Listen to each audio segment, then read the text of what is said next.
Iran যে আজ পরাশক্তি তার পেছনে আছে আয়াতুল্লাহ আলী খামেনির নাম। মিসাইলের আঘাতে নিহত হওয়ার আগে ইরানকে পরাশক্তি হিসেবে তৈরি করে গেছেন এই নেতা। কিভাবে তার নেতৃত্বে ইরান এত শক্তিশালী যে পরমাণু শক্তিধর যুক্তরাষ্ট্র ও ইসরায়েলের সঙ্গে চোখে চোখ রেখে কথা বলে, হামলার হুঁশিয়ারি দেয়? বিপ্লব, যুদ্ধ আর ধ্বংসস্তূপ, এই তিন শব্দের ভেতরেই আসলে লুকিয়ে আছে আধুনিক ইরানের গল্প। আর সেই গল্পের কেন্দ্রে ছিলেন এক মানুষ, আয়াতুল্লাহ আলী খামেনি। 4 দশকেরও বেশি সময় ধরে তিনি শুধু একটি রাষ্ট্রকে নেতৃত্ব দেননি, বদলে দিয়েছেন তার চরিত্র।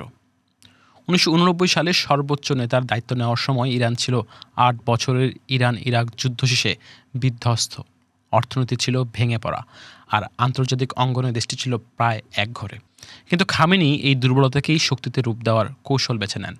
তার বিশ্বাস ছিল ইরানকে টিকে থাকতে হলে তাকে সবসময় প্রস্তুত থাকতে হবে, যেন সে এক অবরুদ্ধ রাষ্ট্র। তবে দায়িত্ব নেওয়ার আগে থেকেই দৃশ্যপটে ছিলেন খামেনি। সর্বোচ্চ নেতা হওয়ার আগে তিনি 1980-এর দশকে ইরাকের সঙ্গে রক্তক্ষয়ী যুদ্ধে প্রেসিডেন্ট হিসেবে ইরানকে নেতৃত্বে দিয়েছিলেন। খোমেনির নেতৃত্বে পাহলেভি শাসনের অবসান ঘটে, তবে তার পেছনে বড় শক্তি ছিলেন খামেনি। তিনি ইরানের সামরিক ও আধা সামরিক বাহিনী শক্তিশালী করেছেন। এই বাহিনী ইরানকে শত্রুর আঘাত থেকে সুরক্ষা দিয়েছে এবং এই অঞ্চলে নিজেদের প্রভাব বিস্তারে সহায়তা করেছে। খামেনি বিশ্বাস করেন বিপ্লব, ইসলামী প্রজাতন্ত্র, জাতীয়তাবাদ আর ইরানের প্রতি যুক্তরাষ্ট্রের বৈরিতা আলাদা কিছু নয়, তাই এগুলোকে রক্ষা করা জরুরি। এই আদর্শ থেকেই শক্তিশালী হয়ে ওঠে Islamic Revolutionary Guard Corps, IRGC। একটি আধা সামরিক বাহিনী ধীরে ধীরে পরিণত হয় সামরিক, রাজনৈতিক ও অর্থনৈতিক এক প্রভাবশালী প্রতিষ্ঠানে। রাষ্ট্রের ভেতরে রাষ্ট্রের মতো গড়ে ওঠে তাদের প্রভাব। শুধু সীমান্তের ভেতরে নয়, সীমান্তের বাইরেও বিস্তৃত হতে থাকে ইরানের প্রভাব বলয়। খামেনির কৌশলের আরেকটি স্তম্ভ ছিল রেজিস্ট্যান্স ইকোনমি, নিষেধাজ্ঞার চাপকে সহ্য করে স্বনির্ভর হওয়ার চেষ্টা। পশ্চিমা নিষেধাজ্ঞার ক্রমাগত কঠোর চাপের মুখে খামেনি তৈরি করেন প্রতিরোধের এই অর্থনীতি। পশ্চিমা বিশ্বের সঙ্গে সম্পর্কে তিনি নেন এক ব্যতিক্রমী অবস্থান। না পুরোপুরি যুদ্ধ, না পুরোপুরি শান্তি। 2015 সালে পারমাণবিক চুক্তি ছিল তার বাস্তববাদী সিদ্ধান্তের উদাহরণ। আবার চুক্তি ভেঙে গেলে ফিরে যান সেই কঠোর অবস্থানেও। খামেনি মধ্যপ্রাচ্য জুড়ে তৈরি করেন প্রতিরোধের অক্ষ। লেবাননে হিজবুল্লাহ, সিরিয়ায় আসাদ সরকার, গাজায় হামাস, ইয়েমেনে হুতি, এই নেটওয়ার্কের মাধ্যমে ইরান গড়ে তোলে এক ধরনের অগ্রবর্তী প্রতিরক্ষা বলয়। IRGC ছিল এর পেছনের শক্তি, আর কুদস ফোর্সের কমান্ডার কাশেম সোলাইমানি ছিলেন এই কৌশলের প্রধান কারিগর। কিন্তু শক্তির এই বিস্তার বিতর্কমুক্ত নয়।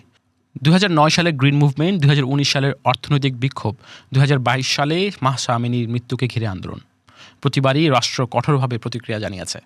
সমর্থকদের কাছে এটি ছিল স্থিতিশীলতা রক্ষার লড়াই, সমালোচকদের কাছে ছিল দমননীতি। হাজার হাজার মানুষকে হত্যা করে নিজের অবস্থান সংহত রেখেছিলেন খামেনি। অভ্যন্তরীণ বিপ্লবের পাশাপাশি বাইরের একাধিক আক্রমণ ঠেকিয়ে দেয় খামেনি প্রশাসন।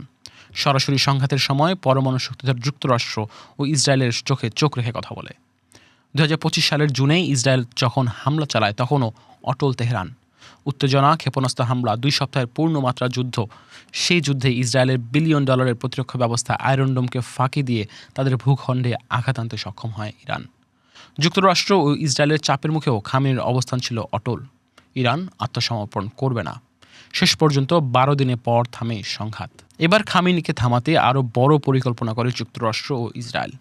দিনের পর দিন নজরদারি রাখে গোয়েন্দা সংস্থা CIA। তার অবস্থান শনাক্ত করে জানায় ইসরায়েলকে। শেষ পর্যন্ত সেই সংঘাতের ধারাবাহিকতায় যুক্তরাষ্ট্র ইসরায়েলের যৌথ হামলায় নিহত হন তিনি। রাষ্ট্রীয় গণমাধ্যম জানায় হামলায় তার পরিবারের সদস্যরাও প্রাণ হারিয়েছেন। খামেনির মৃত্যু হয়তো এক অধ্যায়ের সমাপ্তি, কিন্তু প্রশ্নটা রয়ে যায়, তার হাতে গড়ে ওঠা শক্তির কাঠামো, IRGCর বিস্তার, প্রতিরোধের অক্ষ এবং সেই অবরুদ্ধ রাষ্ট্রদর্শন, এসব কি তার সঙ্গে শেষ হবে, নাকি আরও দীর্ঘ সময় ধরে প্রভাব ফেলবে মধ্যপ্রাচ্যের রাজনীতিতে?